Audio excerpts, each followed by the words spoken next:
What's up, guys? Welcome back to another episode of BlockHash here at Money 2020. Have another wonderful guest on here on the show floor.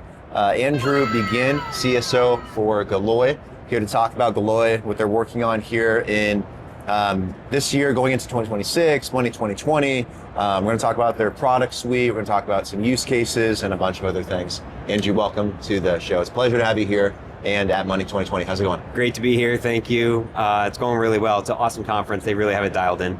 Yeah, it's been a lot of fun, a lot of companies, really good turnout, very lively, almost too much stimulus, but it's been a lot of fun. It is, yeah. And I mean, it's really interesting to be working in the Bitcoin space, digital asset space, and being at a fintech conference. Yeah. It feels like the worlds are colliding. It does.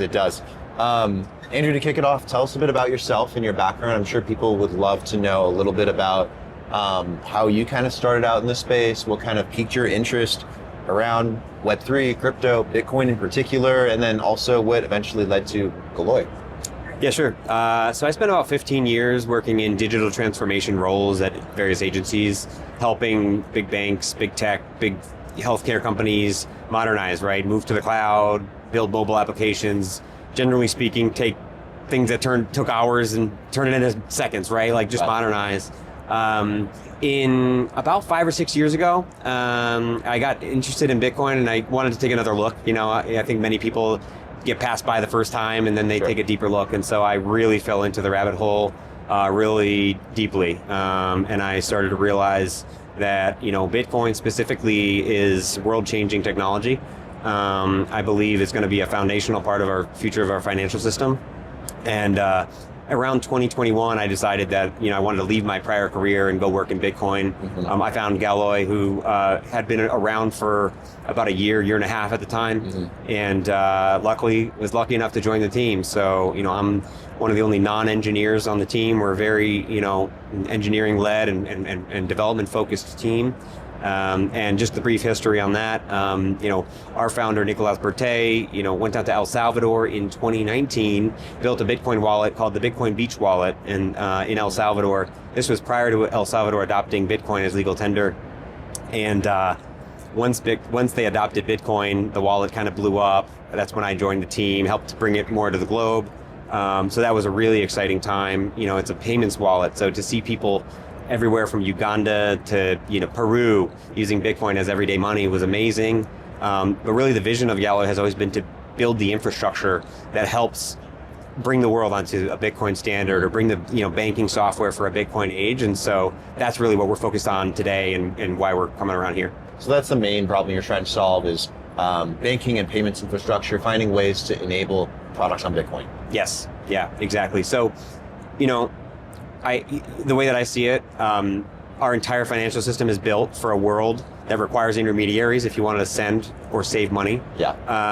And since 2009, when Bitcoin was created, we no longer live in that world. Now we live in a world where two individuals or corporations or anybody could send money peer-to-peer with no intermediaries. Mm-hmm. That's massive change. That's just disruptive innovation and technology.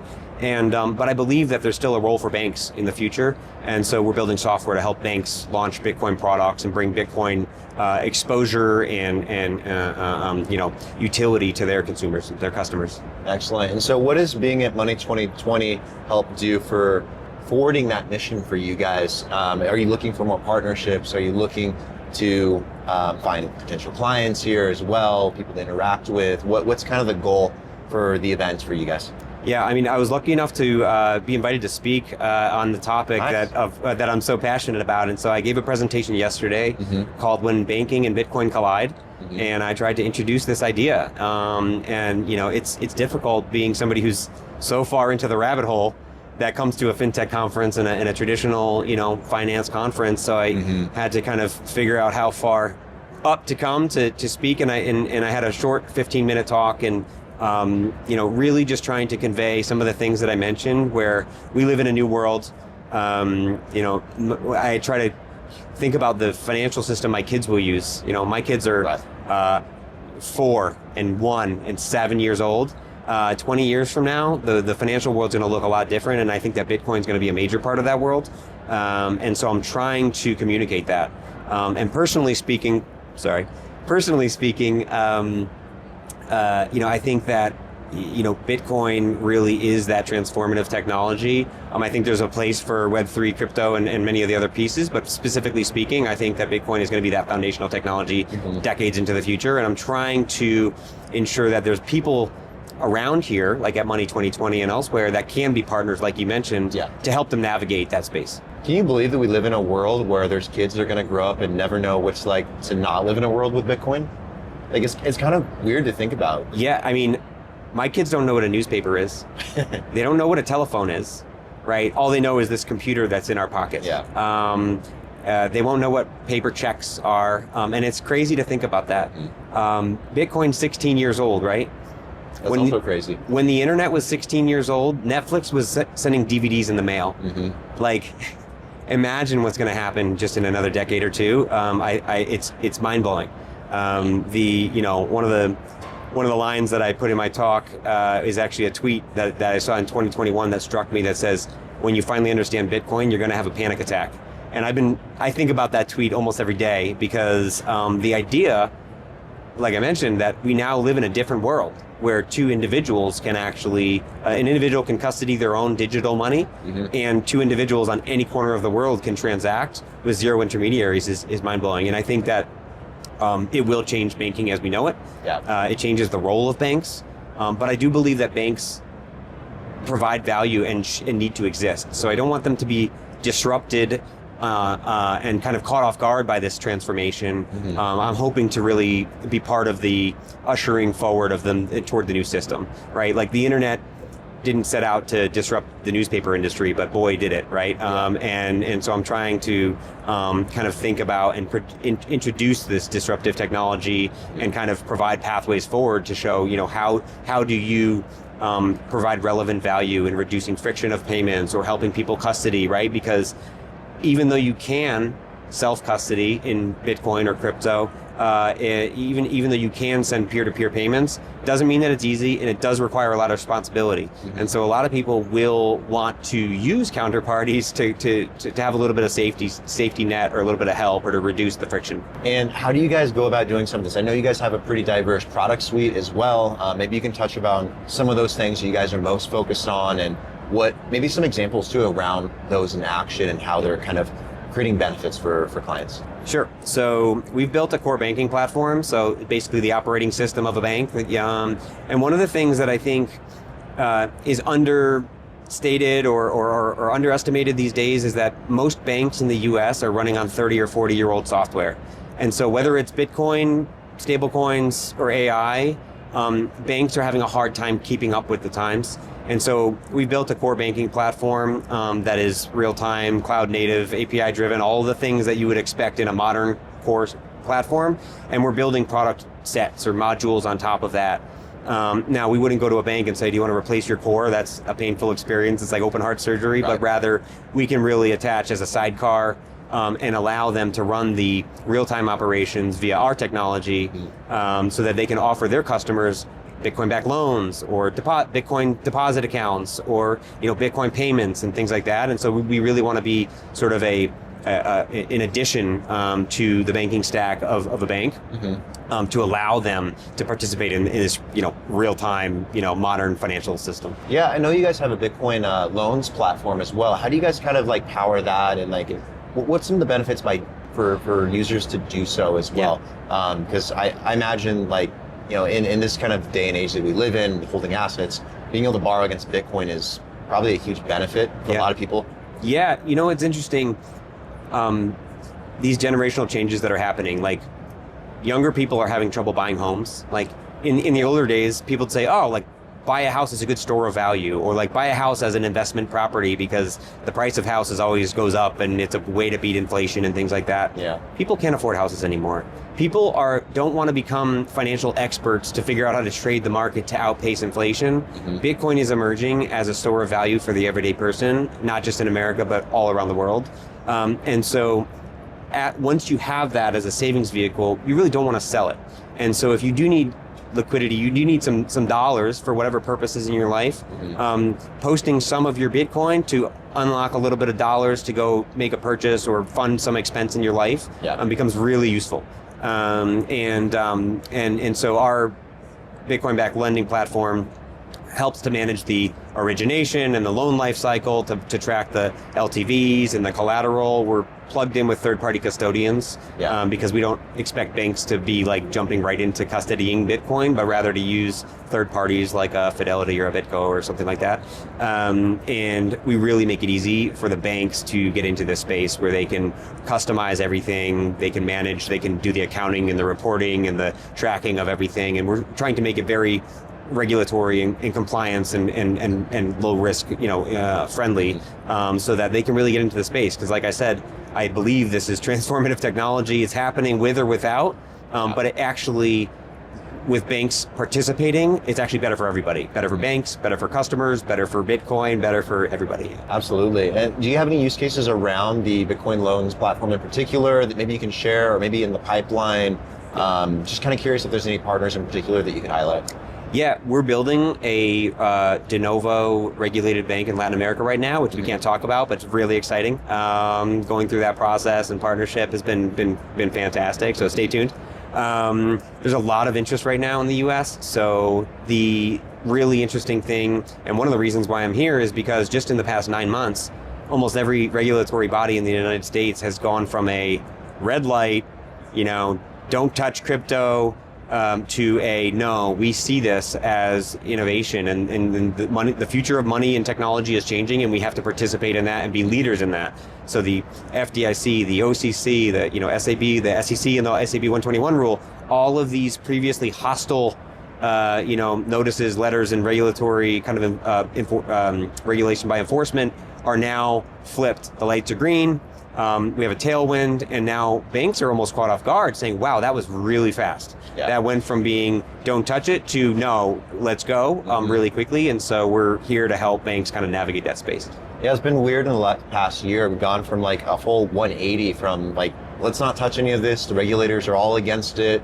Executive branch is against it. Congress is against it. And all of a sudden it's like, America is the place to go for crypto. Yeah, so it's been such a big change. I imagine for a lot of these institutions and banks and stuff, it's like, okay, we got to keep up with this somehow, right? It really is, and it's bipartisan too. And there are certain, on the face, it can seem like sort of this, crypto is this Republican-driven thing, just based on sort of the administration that we're in and everything else. But I think there's just a couple people in the Democratic side that have been actually holding back the party, and there's actually many people that see this as innovation forward, financial inclusion forward. Mm-hmm. Like there's so much to be said about the Bitcoin and Americans and prosperity and freedom, and I think everybody's realizing that and kind of coming together. It's difficult because it's a system that they can't control. They meaning everybody, not just one party or another. So it is tenuous, and it's hard to kind of figure out how do you regulate this thing that sits outside the system. Yep. But they're working hard on it, and I'm trying to participate, and I know a lot of people are trying to participate to offer our perspectives and trying to get this right, because I do think this is a massive change in our financial system. Yeah, and I think it's an exciting thing to see finally. It's something we've wanted in this space for a very long time, and I'm curious like what you think from a high level perspective this does for Bitcoin and creating this industry, legitimizing it. Like where do we go from here? And is this something that's going to change completely because we have an institutionalization of this industry, or is it going to still have its roots? Or like, it feels like it's kind of going this metamorphosis right now where it's kind of like Bitcoin is always going to be Bitcoin, but this industry is like, it's got so many new players, so many centralized TradFi players as well, trying to figure out how to be a part of it. Government's trying to figure out how to be a part of it. It's a very weird point in time, but yet exciting at the same time, and something we're like, for 16 years now, like hopefully we'll get mainstream adoption. Everyone wants to use Bitcoin, and it's here. Everyone wants a piece of Bitcoin now. Now where do we go from here? I think that's an interesting question. Yeah, I think it is too. And where I hope we go is a steady, sort of measured step forward, quarter over quarter, year over year, because what I don't want to have happen is some violent, price movement goes through the roof, and there's kind of the has and the have not, the haves and the have nots. Like, I really think that the way this is going is quite healthy, actually, which is this push and pull, and so everybody in the world is having an equal chance to get exposed to the Bitcoin story, to dive in if they want to dive in, and multiple chances, right? And so that's what makes this the best, right? Because this is a scarce asset, and this is an asset that anybody in the world can access. And so, now the fact that we now have, Larry Fink, CEO of the largest asset manager in the world, going on mainstream news and saying, hey, if you don't think that your country has its money under control, Bitcoin is a place where you can save money that's outside the system.